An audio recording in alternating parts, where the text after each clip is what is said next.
কদিন ধরে গোসল করো না তুমি? তোমার সাথে আমি আর থাকতে পারছি না, গন্ধে পেট খুলে যাচ্ছে।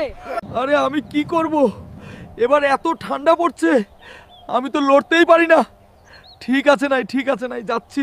বন্ধুরা, আমি গোসল করতে যাইতেছি, তার আগে আপনারা চ্যানেলটা সাবস্ক্রাইব করে দেন। আমি যদি আজকে গোসল না করি, বউ আর আমাকে বাড়িতে ঢুকতে দেবে না। আমার জন্য দোয়া করবেন। আমাদের হালকা গোসল করেছে। হালকা গোসল করেছে, হালকা গোসল করেছে। জানু, আমি কিন্তু 20 দিন যাবত তোমাকে ছাড়া ঘুমাই। রাতে আমার কম্বল গরম হয় না তোমাকে ছাড়া।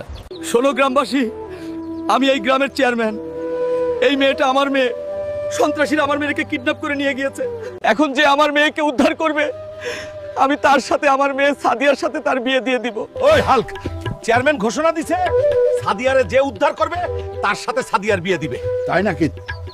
ওই হাল্ক, তুই কিন্তু সাদিয়াকে অবশ্যই উদ্ধার করবি, বলে যেভাবেই হোক।